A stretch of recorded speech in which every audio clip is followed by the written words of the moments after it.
Hello everyone, welcome to Mastura classes. आज हम देखेंगे एनसीईआरटी 7th क्लास की ज्योग्राफी का सेकंड चैप्टर, जो कि है भूमि, मृदा, जल, प्राकृतिक वनस्पति और वन्यजीव संसाधन। इस सब के बारे में हम इसमें देखेंगे। थोड़ा बड़ा चैप्टर है, पर इसको कंप्लीट करेंगे हम। तो यहाँ पर एक स्टोरी से चैप्टर की शुरुआत होती है। तंजानिया अफ्रीका के एक छोटे गांव में मांबा पानी लाने के लिए प्रातः शीघ्र उठती है। उसे बहुत दूर जाना पड़ता है और वह कुछ घंटों के बाद लौटती है। यानी कि पानी के लिए जैसा कि हम देखते हैं हमारे यहाँ राजस्थान में भी दूर तक जाती हैं औरतें। इसके उपरांत वह घर के कार्यों में अपनी माँ का हाथ बटाती है और अपने भाइयों की बकरियों की देखभाल में मदद करती है। उसके पूरे परिवार के पास उनकी छोटी झोपड़ी के चारों ओर चट्टानी भूमि का एक भाग है। मांबा के पिता कठिन परिश्रम के बाद मात्र कुछ मक्का और सेम ही उगा सकते हैं। फिर भी यह उनके परिवार के साल भर के खाने के लिए पर्याप्त नहीं होता है। पीटर न्यूजीलैंड के भेड़ पालन प्रदेश के मध्यवर्ती भाग में रहता है, जहां उसका परिवार ऊन प्रक्रमण करने का कारखाना चलाता है। प्रतिदिन जब पीटर स्कूल से लौटता है, वह अपने चाचा को अपनी भेड़ों की देखभाल करते हुए देखता है। उनका भेड़ों का बहुत बड़ा दूरी पर पहाड़ियों से लगे हुए एक विस्तृत घास के मैदान पर स्थित है। वहां नवीनतम प्रौद्योगिकी का उपयोग करते हुए एक वैज्ञानिक विधि से इसका प्रबंध किया जाता है। पीटर का परिवार जैविक कृषि द्वारा सब्जियां भी उगाता है। तो ये दो तरह की स्टडी हमने देखी, एक अफ्रीका की, एक यहाँ पर न्यूजीलैंड की। दोनों में अलग अलग आय के स्रोत हैं। मांबा और पीटर विश्व के दो विभिन्न स्थलों में रहते हैं और उनके जीवन व्यतीत करने में बहुत अंतर है। यह विभिन्नता भूमि की गुणवत्ता, मृदा, जल, प्राकृतिक वनस्पति, प्राणियों और प्रौद्योगिकी के उपयोग की विभिन्नता के कारण है। जो जलवायु है, जो वहाँ की हमारी जोग्राफिकल कंडीशन होती है, उसका बहुत बड़ा प्रभाव पड़ता है। इन स्थानों का एक दूसरे से भिन्न होने का मुख्य कारण इस प्रकार के संसाधनों की उपलब्धता है।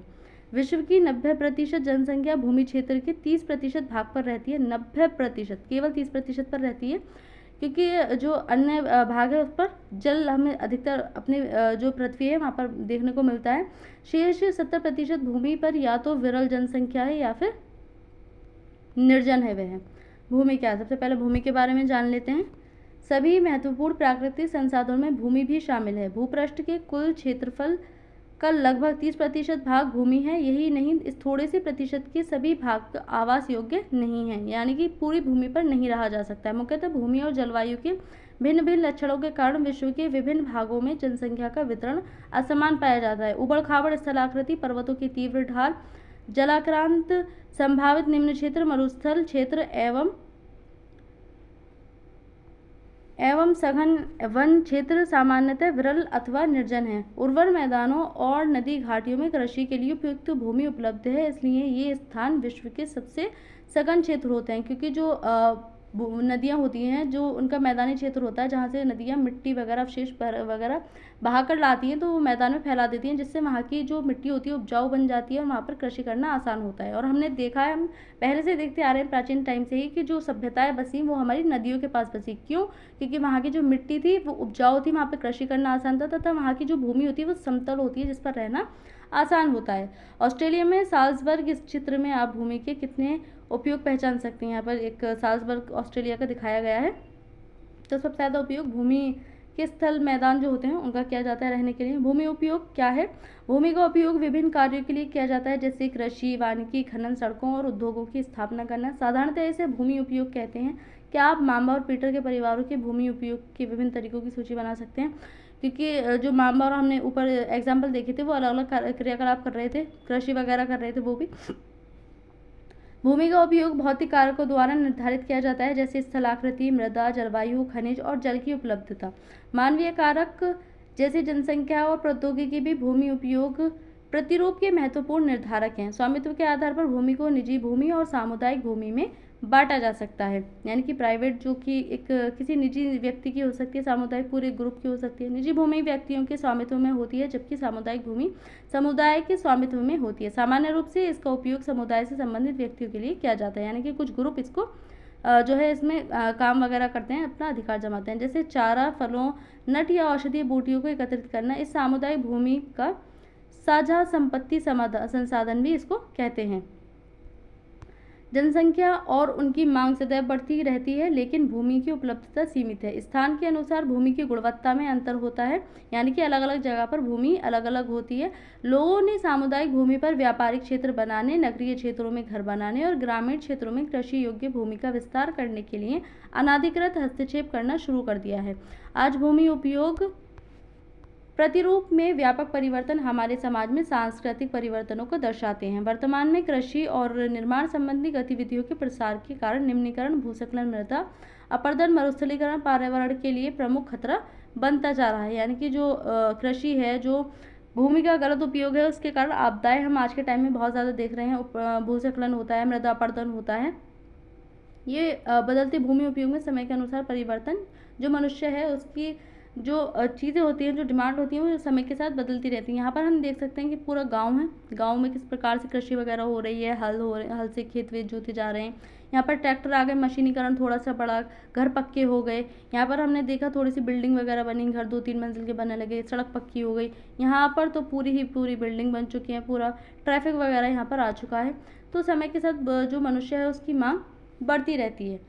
भूमि संसाधन का संरक्षण हम किस प्रकार से कर सकते हैं? बढ़ती जनसंख्या तथा इसकी बढ़ती मांगों के कारण वन भूमि और कृषि योग्य भूमि का बड़े पैमाने पर विनाश हुआ है, क्योंकि जो मनुष्य है वो अपने लालच के चलते भूमि को पूरी तरह से खत्म करता जा रहा है, उसका दुरुपयोग कर रहा है। इससे इस प्राकृतिक संसाधन के समाप्त होने का डर पैदा हो गया है। इसीलिए विनाश की वर्तमान दर को अवश्य ही रोकना चाहिए। वन रोपण, भूमि उद्धार, रासायनिक कीटनाशकों और उर्वरकों के विनियमित उपयोग तथा अतिचारण पर रोक आदि भूमि संरक्षण के लिए प्रयुक्त सामान्य तरीके हैं। किस प्रकार से हम इसका संरक्षण कर सकते हैं? मृदा सबसे पहले। पृथ्वी के पृष्ठ पर दानेदार कणों के आवरण की पतली परत मृदा कहलाती है। यह भूमि से निकटतम से जुड़ी हुई है, क्योंकि जो ऊपर वाली परत होती है पृथ्वी की, उसको मृदा कहते हैं। स्थल रूप मृदा के प्रकार को निर्धारित करते हैं। मृदा का निर्माण चट्टानों से प्राप्त खनिजों और जैव पदार्थ तथा भूमि पर पाए जाने वाले खनिजों से होता है। यह अपक्षय की प्रक्रिया के माध्यम से बनती है, यानी कि जो पहाड़ वगैरह होते हैं, चट्टान होते हैं, जब वो टूटते हैं, उनका अवशेष जो होते हैं उनका अपक्षय होता है। जब वो टूटते हैं, चटकते हैं, लुढ़कते हैं, तो उसके कारण क्या होता है? मिट्टी का निर्माण होता है। खनिजों और जैव पदार्थों का सही मिश्रण मृदा को उपजाऊ बनाता है। यानी कि मिट्टी वही उपजाऊ हो सकती है जिसमें पोटेशियम, नाइट्रोजन, इन सब की एक समान मात्रा होती है, उससे मृदा का निर्माण होता है। अभी हम मृदा का निर्माण भी देखेंगे। भूस्खलन क्या होता है? भूस्खलन को सामान्य रूप से शेल, मलबा या ढाल से गिरने वाली मिट्टी के बृहद संचालन के रूप में परिभाषित किया जाता है। यानी कि जब पहाड़ टूटकर चटक कर नीचे गिर जाते हैं, एक साथ पूरा ढह जाता है, हम अक्सर खबरों में देखते रहते हैं, तो वो क्या होता है? वो हमारा भूस्खलन होता है। यानी कि भूमि का एक तरह से खिसक जाना टूट करके। वे प्राय भूकंप, बाढ़ और ज्वालामुखी के साथ घटित होते हैं। लंबे समय तक भारी वर्षा होने से भूस्खलन होता है, क्योंकि पानी, हमें पता है, पानी अवक्षेप का कार्य करता है, यानी कि वो तोड़ता है चीज़ों को। पत्थर के अंदर जा करके, जो पत्थर होते हैं, पर्वत होते हैं, पहाड़ होते हैं, उनके अंदर जाता है तथा उनको कमज़ोर कर देता है, जिससे भूस्खलन होता है। यह नदी के प्रवाह को कुछ समय के लिए अवरुद्ध कर देता है। नदी अवरुद्धता के अचानक फूट पड़ने से निचली घाटियों के आवासों में विध्वंस आ जाता है, यानी कि बाढ़ जैसी स्थिति बन जाती है। पहाड़ी भूभाग में भूस्खलन एक मुख्य और विस्तृत रूप से फैली प्राकृतिक आपदा है, जो प्राय जीवन और संपत्ति आघात पहुंचाती है और चिंता का एक मुख्य विषय बनती है। सॉरी, जो पहाड़ी इलाके होते हैं वहाँ पर सबसे ज़्यादा भूस्खलन देखने को मिलता है। एक वस्तु स्थिति अध्ययन क्या कहता है? हिमाचल प्रदेश के किन्नौर जिले में रेकांग पीओ के निकट पंजी गांव में बड़े भूस्खलन के कारण राष्ट्रीय महामार्ग 22 की पुरानी हिंदुस्तान तिब्बत सड़क का 200 मीटर तक का भाग नष्ट हो गया। यह भूस्खलन पंजी गांव में तीव्र विस्फोटन द्वारा हुआ था। विस्फोटन के कारण ढाल का यह कमजोर क्षेत्र नीचे गिर गया, जिसके कारण सड़क और गांव के आसपास के क्षेत्र को क्षति पहुंची। पंजी गांव को किसी संभावित मानव विनाश से बचाने के लिए पूर्ण रूप से खाली करा दिया गया था, यानी कि वहाँ पर जो जान माल की हानि है वो ना हो, उनको पहले ही वहाँ से निकाल दिया गया था। न्यूनीकरण क्रिया विधि क्या है? वैज्ञानिक प्रविधियों के विकास से हमें समझने की शक्ति मिली है कि भूस्खलन उत्पन्न होने के कौन कौन से कारक हैं और उनका प्रबंधन कैसे करना है। यानी कि आज के टाइम में वैज्ञानिकता के आधार पर हम देख सकते हैं कि क्या कारण है जो भूस्खलन को बढ़ावा दे रहे हैं तथा उनको किस प्रकार से रोका जा सकता है, किस प्रकार से उनसे बचा जा सकता है। भूस्खलन प्रभावित क्षेत्रों का मानचित्र बनाकर इसमें प्रभावित होने वाले स्थानों को इंगित करना। इस प्रकार इन क्षेत्रों को आवास बनाने के लिए छोड़ा जा सकता है, यानी कि जहाँ भूस्खलन हो रहे हैं हम वहाँ पर घर ना बनाएं, जनता को ना बसने दें, ताकि आगे जाकर नुकसान न हो, किसी की जान ना जाए। भूमि को खिसकने से बचाने के लिए प्रतिधारी दीवार का निर्माण कर सकते हैं। भूस्खलन को रोकने का सबसे प्रभावी तरीका वनस्पति आवरण में वृद्धि है, यानी कि जितनी ज़्यादा वनस्पति होगी उतना ही जो भूस्खलन है उसको रोका जा सकता है। सतही अपवाद तथा झरना प्रवाहों के साथ साथ भूस्खलन की गतिशीलता को नियंत्रित करने के लिए पृष्ठीय अपवाद नियंत्रण उपाय क्रियान्वित किए गए हैं। प्रतिधारी दीवार इस प्रकार की होती है, यहाँ पर जैसे दिखाई गई है। तो यहाँ पर हम देखते हैं मृदा परिच्छेदिका क्या है। इस प्रकार से मृदा का निर्माण होता है। जनक चट्टानें, यानी कि जिससे जन्म होता है, इस प्रकार से मिट्टी का हम कह सकते हैं, जो सबसे निचली वाली परत है।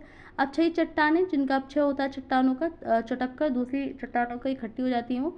बालूकात किले के साथ उपमृदा, ह्यूमस और वनस्पति के साथ ऊपरी मृदा, जिसमें जो मिट्टी जो कृषि है उसको उपजाया जाता है। अपक्षय क्या है? तापमान परिवर्तन, तुषार क्रिया, पौधों, प्राणियों और मनुष्य के क्रियाकलाप द्वारा अम्लीय शैलों का टूटना और क्षय होना। हमने पीछे भी पढ़ा था अपक्षय निक्षेपण क्या होता है। यही अपक्षय जो चट्टानों का टूटना वगैरह।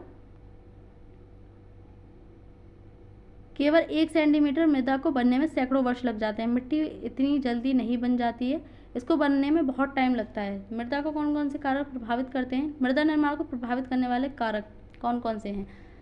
मृदा के यहाँ पर कारक दिए गए हैं। जनक शैल, रंग, गठन, रासायनिक गुणधर्म, खनिज, मात्रा, पारगम्यता और निर्धारित करती है। उच्चावच, तुंगता और ढाल मृदा के संचय को निर्धारित करते हैं।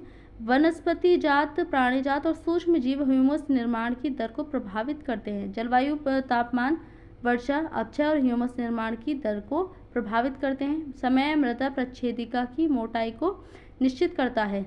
तो ये सारे कारक हैं जो मृदा को प्रभावित करते हैं इसके निर्माण में। मृदा निर्माण के कारक कौन कौन से हैं? मृदा निर्माण के मुख्य कारक जनक शैल का स्वरूप और जलवायविक कारक हैं। मृदा निर्माण के अन्य कारक स्थलाकृति, जैव पदार्थों की भूमिका और मृदा निर्माण के संगठन में लगा समय है। समय सबसे ज़्यादा महत्वपूर्ण है, क्योंकि बहुत जल्दी से मृदा का निर्माण नहीं होता है। इसमें निर्माण होने में बहुत टाइम जाता है। अलग अलग स्थानों में ये भिन्न भिन्न हो सकते हैं या होते हैं। भारत में जो मिट्टी पाई जाती है, जलोढ़, काली, लाल, लेटराइट, मरुस्थलीय और पर्वतीय प्रकार की मृदाएं हो सकती हैं। विभिन्न प्रकार की मृदाओं की एक एक मुट्ठी एकत्रित करके यहाँ पर निरीक्षण करने को बोला गया है। हमारे भारत में कई प्रकार की मिट्टियाँ पाई जाती हैं, क्योंकि यहाँ पर हर प्रकार की विविधता है भारत में। मृदा के निम्नीकरण और संरक्षण के उपाय। किस प्रकार से हम मृदा का संरक्षण कर सकते हैं? मृदा अपरदन और क्षीणता मृदा संसाधन के लिए 2 मुख्य खतरे हैं। मानवीय और प्राकृतिक दोनों ही कारकों से मृदाओं का निम्नीकरण हो सकता है, यानी कि मानव द्वारा भी और प्रकृति के द्वारा भी। मृदा के निम्नीकरण में सहायक कारक वनोन्मूलन, अतिचारण, रासायनिक उर्वरकों और कीटनाशकों का अत्यधिक उपयोग, वर्षा, दोहन, भूस्खलन और बाढ़ है। यानी कि मनुष्य अपने लालच के लिए मृदा का दोहन करता है, प्रकृति तो खुद कर ही देती है। मृदा संरक्षण की कुछ विधियां यहाँ पर निम्न प्रकार से दी गई हैं। मल्च बनाना सबसे पहले। पौधों के बीच अनावृत भूमि जैव पदार्थ जैसे घास फूस से ढक दी जाती है। इससे मृदा की आर्द्रता रुक जाती है, यानी कि मिट्टी गीली कम होती है, जिसके कारण उसका जो भूस्खलन होता है, मिट्टी का स्खलन होता है, वो कम हो जाता है।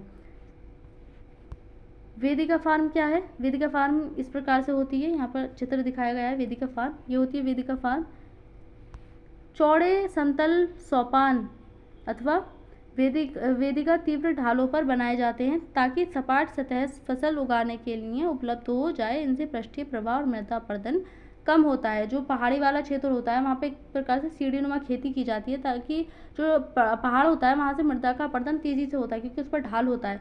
वहाँ मिट्टी का सबसे ज़्यादा डर रहता है खिसकने का, इसीलिए वहाँ पर पहाड़ी जो सीढ़ीनुमा है खेती वो की जाती है, ताकि मिट्टी जो है उसका कटाव रोका जा सके। समोच्च रेखीय जुताई क्या है? एक पहाड़ी ढाल पर समोच्च रेखाओं के समानांतर जुताई ढाल से नीचे बहते जल के लिए एक प्राकृतिक अवरोध का निर्माण ये करती है। रक्षक मेखलाएं तटीय प्रदेशों और शुष्क प्रदेशों में पवन गति रोकने के लिए वृक्ष कतारों में लगाए जाते हैं, ताकि मृदा आवरण को बचाया जा सके। जैसे कि हम मैंग्रोव वन देखते हैं, जो कि तटों पर लगाए जाते हैं, जिससे जो समुद्री की धाराएं होती हैं वो मिट्टी का कटाव ना करें, क्योंकि पेड़ उनको रोक देते हैं। रक्षक मेखला इस प्रकार से पेड़ों को लगाया जाता है। मैंग्रोव एक अच्छा उदाहरण। समोच्च रेखीय जुताई इस प्रकार की होती है, दिखाया गया है चित्र में। ये होती है समोच्च रेखीय जुताई। समोच्च रेखीय रोधिकाएं क्या है? समोच्च रेखाओं पर रोधिकाएं बनाने के लिए पत्थरों, घास, मृदा का उपयोग किया जाता है। रोधिकाओं के सामने जल एकत्र करने के लिए खाइयां बनाई जाती हैं। तो ये प्रकार हैं मिट्टी के संरक्षण के। यहाँ पर क्रियाकलाप दिया गया है। चट्टान बांध है एक, यह जल के प्रवाह को कम करने के लिए बनाए जाते हैं। यह नालियों की रक्षा करते हैं और मृदा क्षति को रोकते हैं। बीज की फसल उगाना, वर्षा दोहन से मृदा को सुरक्षित रखने के लिए अलग अलग समय पर भिन्न भिन्न फसलें एकांतर कतारों में उगाई जाती हैं। यानी कि अलग अलग फसलों को उगाने से भी हम मृदा का संरक्षण कर सकते हैं। तो ये थे मृदा संरक्षण के उपाय।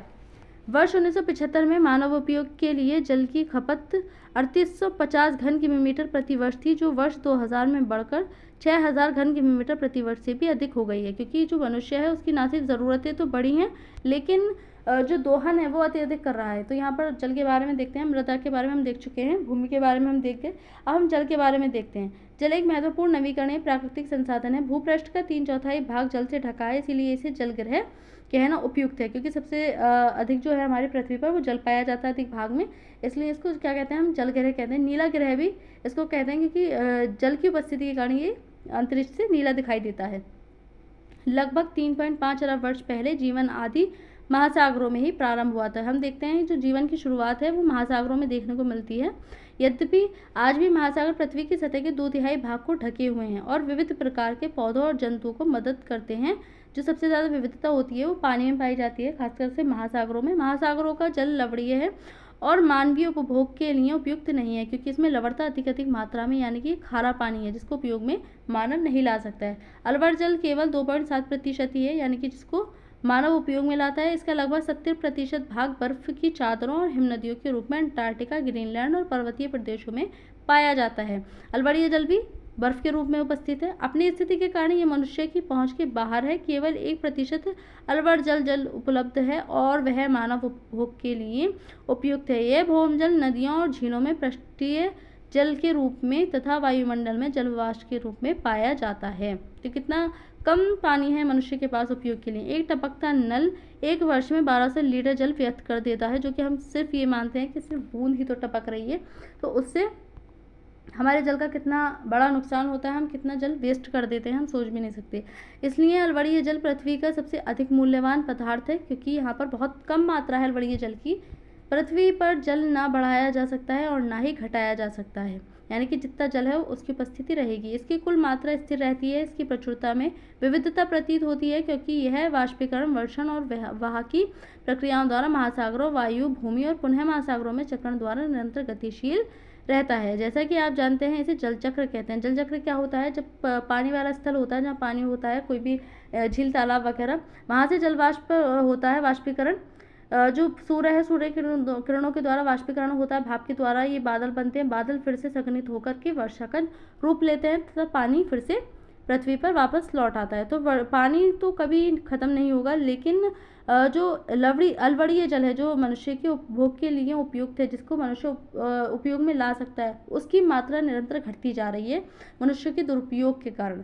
मनुष्य जल की बड़ी मात्रा का उपयोग न केवल पीने और धुलाई में ही करता है, वरन उत्पादन प्रक्रिया में भी करता है। जल कृषि, उद्योगों तथा बांधों के जलाशयों के माध्यम से विद्युत उत्पादन करने में भी प्रयोग किया जाता है, यानी कि जो बिजली बनाई जाती है वो भी जल के उपयोग से ही बनाई जाती है। जल स्रोतों के सूखने तथा जल प्रदूषण के कारण अलवरीय जल की आपूर्ति की कमी के मुख्य कारण बढ़ती जनसंख्या, भोजन और नकदी फसलों की बढ़ती मांग, बढ़ता नगरीकरण और बेहतर होता जीवन स्तर है।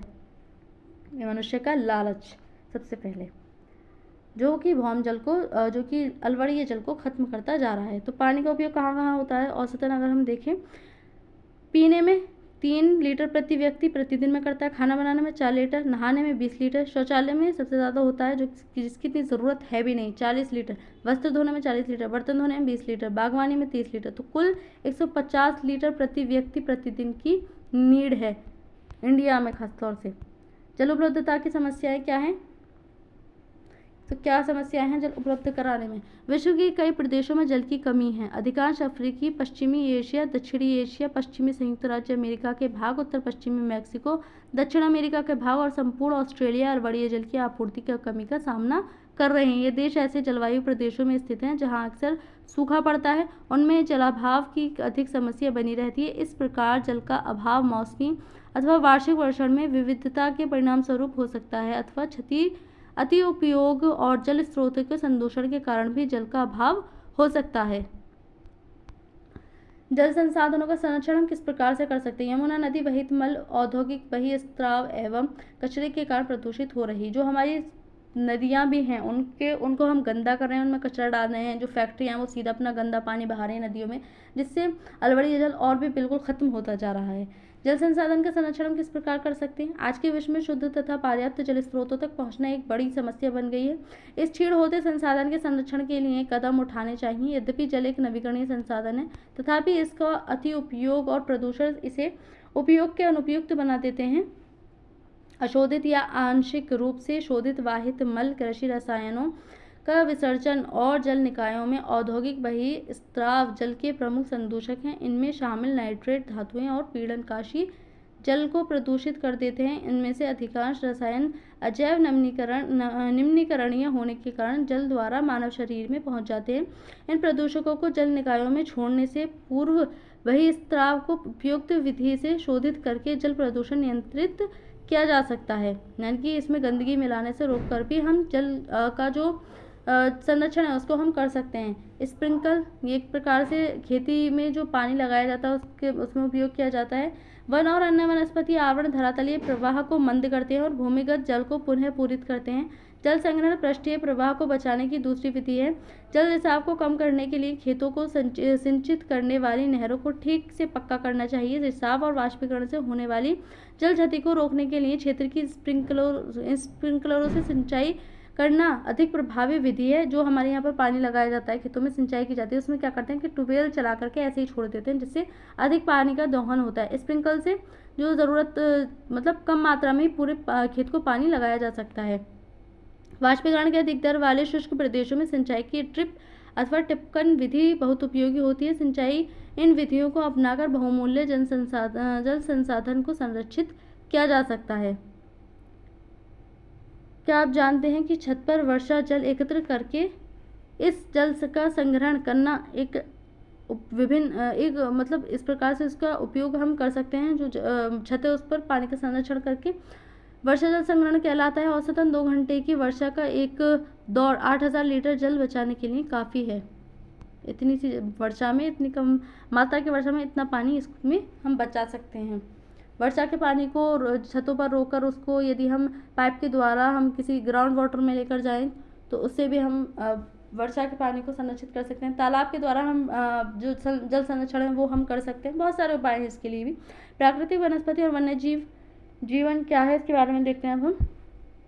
स्कूल के बच्चे हस्तशिल्प प्रदर्शनी में घूम रहे थे। प्रदर्शनी की वस्तुएं देश के भिन्न भिन्न भागों से एकत्रित की गई थी। मोना ने एक थैला हाथ में उठाया और उत्साह से कहा, ये एक सुंदर हैंडबैग है। अध्यापिका ने कहा, हाँ यह जूट से बना है।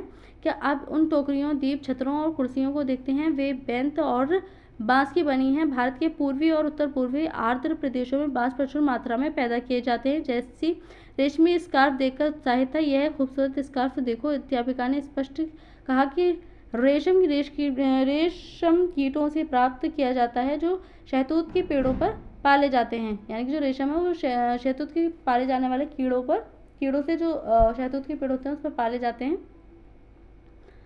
बच्चे समझ गए कि पौधे हमें अनेक विभिन्न प्रकार उत्पादन प्रदान करते हैं, जिनका उपयोग हम अपने दैनिक जीवन में करते हैं। यानी कि भूमि से प्राप्त होने वाले पौधों से हम अनेक प्रकार की चीज़ें प्राप्त करते हैं। यहाँ पर रेशम कीट दिखाया गया है, जो कीड़ा जो शहतूत के पौधों पर पेड़ पर पलते हैं। प्राकृतिक वनस्पति और वन्य जीवन केवल स्थलमंडल, जलमंडल, वायुमंडल के बीच जुड़े एक संकरी क्षेत्र में ही पाए जाते हैं, जिसे हम जैवमंडल कहते हैं। क्योंकि ये जीवित होते हैं, मतलब इनमें जीवन होता है। और जीवन कहाँ पर संभव है? वो है जैवमंडल में। जैवमंडल में हमने पिछली कक्षाओं में देखा था जैवमंडल, स्थलमंडल, ये सब के बारे में। सभी जीवित जातियां जीवित रहने के लिए एक दूसरे से परस्पर संबंधित और निर्भर रहती हैं। इस जीवन आधारित तंत्र को पारितंत्र कहते हैं। पारितंत्र के अंतर्गत क्या होता है कि जो सभी जीव होते हैं वे एक दूसरे से जुड़े होते हैं। यानी कि किसी एक जीव को जिंदा रहने के लिए किसी दूसरे जीव की अति आवश्यकता होती है। वनस्पति और वन्य जीवन बहुमूल्य संसाधन है। पौधे हमें इमारती लकड़ी देते हैं, प्राणियों को आश्रय देते हैं, ऑक्सीजन उत्पन्न करते हैं जिसमें हम सांस लेते हैं, फसलों को उगाने के लिए आवश्यक मृदा की सुरक्षा करते हैं, रक्षक मेखला के रूप में कार्य करते हैं, भूमिगत जल के संग्रह में सहायता करते हैं। हमें फल, लेटेक्स, तारपीन का तेल, गोंद, औषधीय पौधे और कागज़ प्रदान करते हैं जो आपके अध्ययन के लिए अति आवश्यक हैं, यानी कि जिस पर हम लिखते हैं वो भी पेड़ ही पैदा करते हैं। पेड़ों से ही बनाए जाते हैं कागज़ भी। पौधों के असंख्य उपयोग हैं, उनमें आप कुछ और जोड़ सकते हैं। वन्य जीवन के अंतर्गत जंतु, पक्षी, कीट एवं जलीय जीव रूप आते हैं। उनसे हमें दूध, मांस, खाल और ऊन प्राप्त होती है। कीट जैसे मधुमक्खी हमें शहद देती हैं, फूलों के परागण में मदद करती हैं और पारितंत्र में अपघटक के रूप में एक महत्वपूर्ण भूमिका निभाती हैं। चिड़िया अपने भोजन के लिए कीटों पर निर्भर हैं और अपघटकों के रूप में कार्य करती हैं, यानी कि जो सफाई एक तरह से हम कह सकते हैं चिड़िया वगैरह करती हैं। कृत्रिम जीव जंतुओं को खाने के कारण एक अपमार्जक और पर्यावरण का एक महत्वपूर्ण शोधक समझा जाता है, यानी कि अगर गिद्ध ना हो तो एक प्रकार से जो जीव जंतु मरते हैं वो ऐसे के ऐसे हैं, उसमें गंदगी और बदबू फैलती है, जिससे जो गिद्ध होते हैं वो इनको खाते हैं और एक अपमार्जक का काम करते हैं, एक तरह से सफाई का कार्य करते हैं। इसलिए प्राणी चाहे बड़े हों अथवा छोटे, सभी पारितंत्र के संतुलन को बनाए रखने के लिए अति आवश्यक होते हैं और इनका संरक्षण करना हमारा कर्तव्य है। यहाँ पर गिद्धों के बारे में दिया गया है। भारतीय उप महाद्वीप में जिन पशुओं का उपचार डिक्लोफिनेक, एस्पिरिन अथवा इबुप्रोफेन जैसे पीड़ानाशी से किया जाता था, उनके अपमार्जन उपरांत गिद्ध किडनी खराब होने से मर रहे थे। पशुओं पर इन औषधियों के उपयोग करने पर प्रतिबंध लगाने के लिए प्रयास किए जा रहे हैं तथा आरक्षित स्थान पर गिद्ध के प्रजनन के प्रयास किए जा रहे हैं, क्योंकि जो गिद्ध हैं वो विलुप्त होती जनजाति होती जा रही है। हो सकता है आने वाले टाइम में ये पूरी तरह से विलुप्त हो जाए। घास स्थल एवं वन यहाँ पर दिए गए हैं। प्राकृतिक वनस्पति का वितरण यहाँ पर दिया गया है। वनस्पति की वृद्धि मुख्य रूप से तापमान और आर्द्रता पर निर्भर करती है, यानी कि जो प्रकृति है उसकी जो वनस्पति है वो प्रकृति पर निर्भर करती है। विश्व की वनस्पति के मुख्य प्रकारों को 4 वर्गों में रखा जा सकता है, जैसे वन, घास स्थल, गुल्म और टुंड्रा। इनको हम 4 प्रकार से बांट सकते हैं प्राकृतिक वनस्पति को। भारी वर्षा वाले क्षेत्रों में विशाल वृक्ष उग सकते हैं। इस प्रकार वन प्रचुर जल आपूर्ति वाले क्षेत्रों में ही पाए जाते हैं। जैसे जैसे आर्द्रता कम होती है वैसे वैसे वृक्षों का आकार और उनकी सघनता कम होती जाती है। सामान्य वर्षा वाले क्षेत्रों में छोटे आकार वाले वृक्ष और घास उगती है, जिससे विश्व के घास स्थलों का निर्माण होता है। कम वर्षा वाले शुष्क प्रदेशों में कंटीली झाड़ियाँ एवं गुल्म उगते हैं। इस प्रकार के क्षेत्रों में पौधों की जड़ें गहरी होती है। वाष्पोत्सर्जन से होने वाली आर्द्रता की हानि को घटाने के लिए इन पेड़ों की पत्तियां कांटेदार और मोमी सतह वाली होती हैं, क्योंकि जो पानी है पानी की ना होने की उपस्थिति के कारण जो राजस्थान सूखा वाला एरिया होता है वहाँ पर कांटेदार झाड़ियाँ उगती हैं तथा उनकी जो पत्तियाँ होती हैं वो छोटी होती है। शीत ध्रुवीय प्रदेशों की टुंड्रा वनस्पति में मॉस और लाइकेन सम्मिलित हैं। पिछली 2 शताब्दियों में विश्व में जितने लोग थे इस समय उनसे कहीं अधिक लोग हैं। बढ़ती जनसंख्या के पोषण के लिए फसलों को उगाने के लिए वनों के विशाल क्षेत्रों से वृक्ष काट दिए गए हैं। विश्व भर वनों का आवरण तेजी से समाप्त हो रहा है। इस बहुमूल्य संसाधन के संरक्षण की तुरंत आवश्यकता है। स्कूल में छात्रों द्वारा वनों पर बनाया गया कॉलाज, इसमें हम देख सकते हैं कि वृक्षों से हमें कितनी प्रकार की चीज़ें मिलती हैं। कागज़ हैं, दवाइयाँ हैं, बेड, लकड़ी के जितने भी सामान होते हैं वो सब हमें वृक्षों से मिलते हैं। प्राकृतिक वनस्पति और वन्य जीवन का संरक्षण हम किस प्रकार से कर सकते हैं। वन हमारी संपदा है, पौधे जंतुओं को आश्रय प्रदान करते हैं और साथ ही पारितंत्र को भी अनुरक्षित कर रखते हैं। जलवायु में परिवर्तन और मानव हस्तक्षेप के कारण पौधों और जंतुओं के प्राकृतिक आवास नष्ट हो सकते हैं। बहुत सी जातियाँ असुरक्षित अथवा संकटापन्न हैं और कुछ लुप्त होने के कगार पर हैं। वनोन्मूलन, मृदा अपरदन, निर्माण कार्य, दावानल और भूस्खलन में से कुछ मानव और प्राकृतिक कारक हैं जो मिलकर इन महत्वपूर्ण प्राकृतिक संसाधनों के लुप्त होने की प्रक्रिया को बढ़ावा देते हैं। आज की मुख्य चिंताओं में से एक अनाधिकार शिकार करने की संख्या का बढ़ना है, जिससे कुछ खास की संख्या जो है में तेजी से कमी आई है। पशु खाल, चमड़ा, नाखून, दांत और पंखों के साथ साथ सींगों के एकीकरण और गैर कानूनी व्यापार के लिए जंतुओं का अनाधिकार शिकार किया गया है। इनमें से कुछ जंतु चीता, शेर, हाथी, ब्लैक बक, मगरमच्छ, दरियाई घोड़ा, हिम तेंदुआ, शुतुरमुर्ग और मोर हैं। इनका संरक्षण जागरूकता बढ़ाकर किया जा सकता है। राष्ट्रीय उद्यान, वन्यजीव अभयारण्य, जैवमंडल निचय हमारे प्राकृतिक वनस्पति और वन्य जीवन को सुरक्षित रखने के लिए बनाए जाते हैं। संकरी घाटियों, झीलों और आर्द्र भूमि का संरक्षण मूल्यवान संसाधन नष्ट होने से बचाने के लिए आवश्यक है। ब्लैक बक को सुरक्षित करना आवश्यक है। ये ब्लैक बक यहाँ पर चित्र दिया गया है। सुनामी के पश्चात ग्रेट निकोबार के वर्षा प्रचुर वन में क्षति हमने पढ़ा था कि 2004 में जो ग्रेट निकोबार है वहाँ पर कितनी बुरी सुनामी आई थी 2004 में, जिसमें हमारा जो दक्षिणी पॉइंट है भारत का, इंदिरा पॉइंट, वो पूरी तरह से डूब गया था, नष्ट हो गया था। यदि प्रजातियों की सापेक्ष संख्या को भंग न किया जाए तो पर्यावरण में संतुलन बना रहता है। विश्व के अनेक भागों में मनुष्य ने अपने क्रियाकलापों से अनेक प्रजातियों के प्राकृतिक आवासों में उथल पुथल कर दी है। अनेक पक्षियों और जीव जंतुओं के अंधाधुंध शिकार के कारण या तो वे लुप्त हो गए हैं या विलुप्त होने के कगार पर आ चुके हैं। यानी कि यदि अभी हमने इनका संरक्षण नहीं किया तो जो विलुप्त होने की कगार पर हैं वो पूरी तरह से विलुप्त हो जाएंगे। प्रादेशिक और सामुदायिक स्तर पर जागरूकता कार्यक्रमों जैसे सामाजिक वानिकी वन महोत्सव को प्रोत्साहित करना चाहिए। स्कूल के बच्चों को पक्षी देखने, प्राकृतिक कैंपों में जाने के लिए प्रोत्साहित करना चाहिए। इस प्रकार के टूर हमें ले जाने चाहिए स्कूलों से कि बच्चों को जागरूकता बढ़े ताकि वो उनका संरक्षण कर सकें, वे विविध जातियों के निवास का अवलोकन कर सकें। बहुत से पक्षियों और पशुओं को मारने और उनके व्यापार के विरुद्ध हैं। भारत में शेरों, चीतों, हिरणों, भारतीय सारंग और मोर को मारना अवैध घोषित किया जा चुका है। एक अंतर्राष्ट्रीय परिपाटी CITES, the convention on international trade in endangered species of wild fauna and flora, यानी कि पेड़ पौधे और जीव जंतुओं के संरक्षण की यहाँ पर एक प्रकार से हम कह सकते हैं ग्रुप है अंतर्राष्ट्रीय स्तर पर की स्थापना की गई है, जिसने प्राणियों और पक्षियों की अनेक जातियों की सूची तैयार की है। इस सूची में दिए गए सभी पक्षियों और प्राणियों के व्यापार करने पर प्रतिबंध लगाया है, यानी कि शिकार नहीं कर सकते व्यापार के लिए, क्योंकि व्यापार के नाम पर हमने देखा किस प्रकार से क्षति हो रही है। पूरी जो हमारी इस प्रकार की विविधता है उस खतरे में आ चुके पौधों और प्राणियों का संरक्षण प्रत्येक नागरिक का नैतिक कर्तव्य है। राष्ट्रीय उद्यान क्या है? वर्तमान और भविष्य की पीढ़ी के लिए एक से अधिक पारितंत्रों की पारिस्थितिकी एकता की रक्षा के लिए नामित किया गया प्राकृतिक क्षेत्र है, जिसमें विविधता को बचाया जा सके, उसको कायम रखा जा सके। चीतों का यहाँ पे झुंड दिखाया, चीतल होते हैं एक तरह के जानवर। जयमंडल निचय क्या है?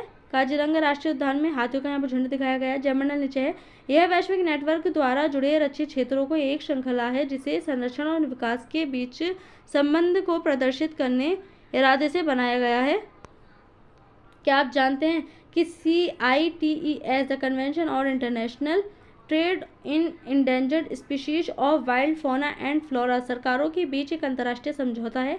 इसका उद्देश्य यह सुनिश्चित करना है कि वन्य प्राणी एवं पौधों के नमूनों के अंतर्राष्ट्रीय व्यापार से उनके जीवन को कोई खतरा नहीं है। मोटे तौर पर पशुओं की 5000 जातियां और पौधों की 28,000 जातियां रक्षित की गई हैं।